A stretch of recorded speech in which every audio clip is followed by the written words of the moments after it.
Recently India के chief of army staff general Pande ने media से प्रेस कॉन्फ्रेंस करते हुए ये बोला है कि चाइना हो या पाकिस्तान, चाइना का बॉर्डर हो या फिर पाकिस्तान का बॉर्डर हो, हम मुकम्मल तौर पर रेडी हैं। खबर यह है कि इंडिया के आर्मी चीफ की तरफ से ये कहा गया है कि Indian army fully prepare to take on any challenge along LOC and LAC. वो अभी इंडिया के जो general chief of army staff हैं जनरल पांडे, उनकी तरफ से स्टेटमेंट आई है। उन्होंने बोला है एलओसी हो या एलएसी हो, मतलब चाइना का बॉर्डर हो या पाकिस्तान का बॉर्डर हो, हम मुकम्मल तौर पे तैयार हैं।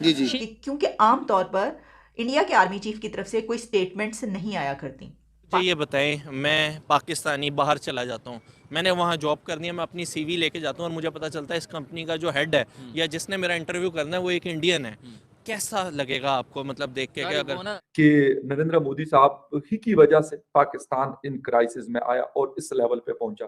पाकिस्तान के एक्स मिनिस्टर शेख रशीद ने एक स्टेटमेंट दी है कि पाकिस्तान टेक्निकली डिफॉल्ट कर चुका है और भारत ने 500 मिसाइल एलओसी पर पाकिस्तान इंडिया बॉर्डर पर लगा दिए हैं। बोला है एलओसी हो या एलएसी हो, मतलब चाइना का बॉर्डर हो या पाकिस्तान का बॉर्डर हो, हम मुकम्मल तौर पे तैयार हैं। शेख रशीद साहब जो कि पाकिस्तान के पॉलिटिशियन है, उन्होंने भी एक दिन पहले स्टेटमेंट दी है कि इंडिया ने 500 मिसाइल हम इस पर ओवरऑल अगर देखें तो इंडिया के जो आर्मी चीफ हैं, उन्होंने जनरल पांडे उनका नाम है, उन्होंने एक स्टेटमेंट दी है कि हम एलओसी हो या एलएसी, मतलब चाइना का बॉर्डर या फिर पाकिस्तान का बॉर्डर, हम मुकम्मल तौर पे तैयार हैं। शेख रशीद साहब ने भी एक दिन पहले बोला है कि इंडिया वालों ने 500 मिसाइल बॉर्डर पे लगा दी है। क्या कहना चाहेंगे मतलब जो सिचुएशन है हमारे पास इकोनॉमिकली हम डिफॉल्ट की तरफ जा रहे हैं, तो अल्लाह ना करे सिचुएशन बनती है, क्या होगा?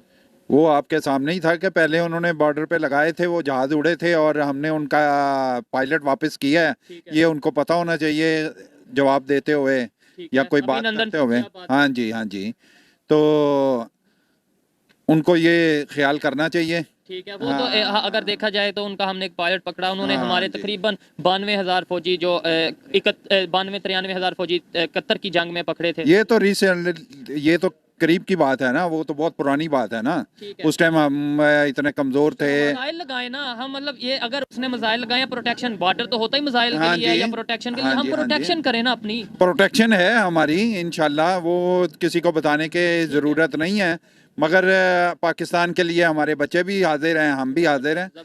जंग पहले तो ये है कि जंग होनी नहीं चाहिए, आप भी ये चाहिए, ठीक है, लेकिन अल्लाह ना करे कोई ऐसी सिचुएशन बनती है, इकोनॉमिकली जंग लड़ी जाती है, मतलब पैसों से लड़ी जाती है या फिर जज्बे से, क्या कहेंगे? जज्बे से। आप क्या कहेंगे? जंग तो भाईजान हमेशा जज्बे से लड़ी जाती है, लेकिन हमारे सियासतदानों को भी ये चाहिए कि उस हालात को देखें जो इंडिया कर रहा है, इनको भी अपने आप को संभालना चाहिए और सबको एक होना चाहिए। इंडिया तो इकोनॉमिकली बड़ा मजबूत होता जा रहा है, इस बात से तो आप जो एग्री करेंगे? वो तो एग्री करेंगे क्योंकि एक तो बहुत बड़ा है, उसकी आबादी इतनी बड़ी है और टेक्नोलॉजी भी उसकी ज़्यादा है, ये तो मानते हैं हम। मगर इंशाल्लाह अल्लाह का शुक्र है कि हम भी किसी से कम नहीं है। यही सवाल था कि 2 दिन का अगर पेट्रोल रह गया या 4 दिन का आटा रह गया है, ऐसी सिचुएशन में फौजियों को कहां से सप्लाई भेजेंगे? हाँ, और सिर्फ दूसरे नंबर पे सिर्फ ये इंडिया के साथ बात नहीं है, अफगानिस्तान के साथ जो इस टाइम कंडीशन चल रही है, पता है आपको? हाँ जी, बिल्कुल पता है। आपको भी पता है? हाँ जी, तो अगर उनके साथ, मैं ये सिर्फ बात कर रहा हूँ कि जंग होनी नहीं चाहिए, लेकिन किसी के साथ भी हो जाती है तो हम तैयार हैं। हमें यूनाइटेड होना चाहिए या हम आपस में इल्जाम हमें यूनाइटेड होना चाहिए, मगर ये लोग यूनाइटेड होने नहीं दे रहे। ये कोई 12-13 पार्टियां जो जमा हुई हैं, जो कोई अच्छा काम करने के लिए तैयार है, उसको करने नहीं दिया जा रहा। नहीं, बिल्कुल हम तैयार नहीं है। ये जो हुक्मरान है इस मुल्क के, उनको सबको अपनी सीट की और अपनी पड़ी हुई है अपने पेट भरने की, अवाम की तरफ या मुल्क की तरफ कोई भी नहीं देख रहा है इस तरफ। आप क्या कहना? इंडिया के लिए तो हमें जवाब देना चाहिए। क्या जवाब देंगे? उसको जो जैसे वो कह रहा है ये भी जवाब दें, हम भी तैयार है। आप जवाब देना, क्या जवाब देंगे इंडिया को? मैं कह रहा हूँ, मैं जवाब दूँ इंडिया को, यानी एज ए पाकिस्तानी पब्लिक क्या कहना चाहेंगे? हम कहते हैं हमारा चीफ, जो हमारा चीफ है वो भी उनको ऐसे ही जवाब दे। ऐसी जवाब तो दे लेट्स सपोज वो बात कर देते हैं, हम भी अच्छे तौर पे तैयार हैं, क्या हम भी तैयार हैं? हम जब भी ये मुल्क ऐसे ही रहेगा, आपको तैयार रहना चाहिए उनके लिए। वो दुश्मन है, वो तो हमें शुरू से तंग करता रहे। अच्छा, अल्लाह ना करे अगर कोई ऐसी सिचुएशन बनती है तो जंग के लिए पूरा मुल्क तैयार है इंशाल्लाह। उसके लिए पैसे अब चाहिए ना? कोई बात नहीं, पैसे भी आ जाएंगे, अब पैसे भी आ जाएंगे। पैसे आ जाने को मसला है, असला ही चल जाएंगे इंशाल्लाह। पैसे होने से जाना सरकार तो उधर से उधर असला होगा, हमारे पास असला और नहीं, असला साढ़े को बहुत है, साड़ी को इस वाम के पास बहुत असला है।